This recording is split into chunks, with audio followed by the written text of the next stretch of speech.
mic in the media. Russ, I suppose there are a lot of things to point to, but the team-wide turnovers is going to jump off the stat sheet. Did you see a theme or a reason why the ball was getting coughed up tonight, and how did that impact the game? One of those nights. Loose balls, they get their hands on them a little bit. One of those nights happens. Since AD went out and now you kind of look at where the standings are, and I know you guys are trying to do that all the time, but does losing a game like tonight, does that have any additional impact as you kind of forecast what's going to happen for the next couple of weeks? No. Like I keep reiterating, the record at this point, we're not going to close the gap in one night.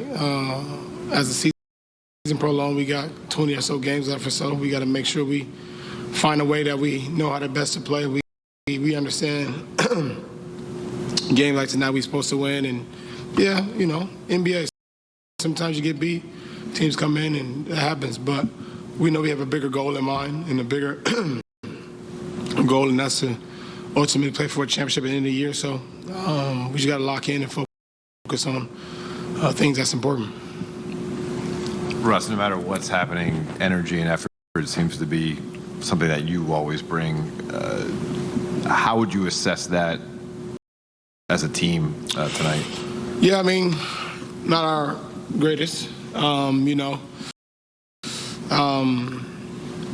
think just each play, just we getting down on ourselves too much and just not playing as hard as we can. Teams are coming in playing harder, and I believe that's just kind of their scout report, just play harder than them and see what happens. And it's working, until we determine and have a determination that we're not going to allow it, especially on our home floor. It will continue to happen to us.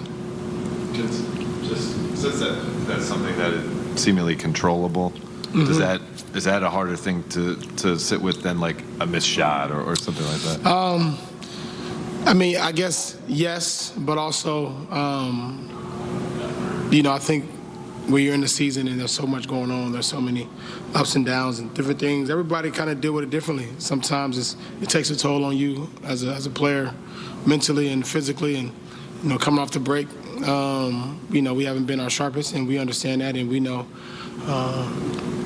miss or make shots, whatever, that's a part of the game. But playing hard, is something that we can't allow ourselves not to do, night and night basis.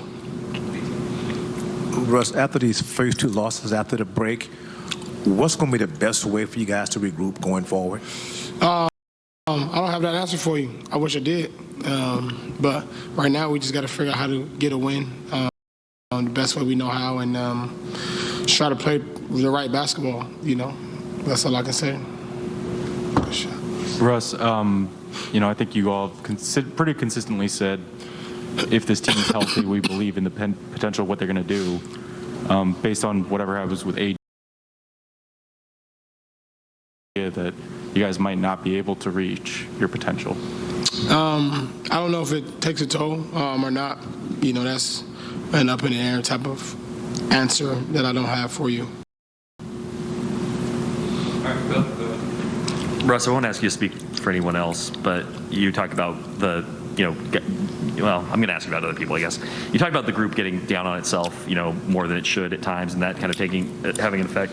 Is that the result of is that a cumulative toll of this season, where it's just the season hasn't gone your way? Do you feel like that's just the weight of this whole year?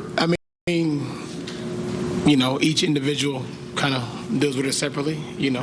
Obviously, I know your question, but it's hard for me I don't want to speak for nobody else, but I think, with what's going on with the season, injuries and different things, even the crowd today booing, and, it's a lot for people. That can be a lot for somebody that's not accustomed to it, or it can take a toll.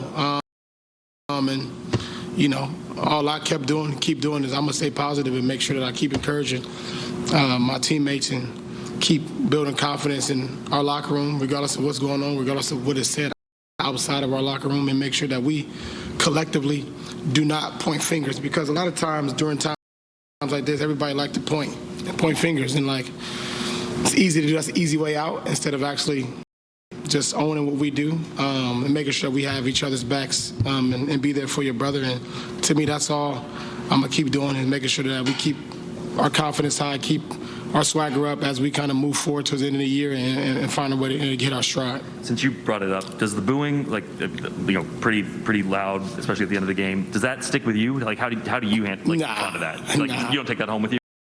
Take it home.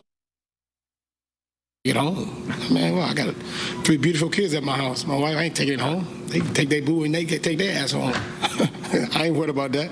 Doesn't bother me none, man. That's a part, and I'm not really worried about it at all. And that's how I deal with it. So I'm not, I can it roll off my shoulder. I go home. But as for our team, I have to think it's something that you got to deal with and kind of move forward. So. And you look at this, the last couple of games, 18 points against the Clips, 16.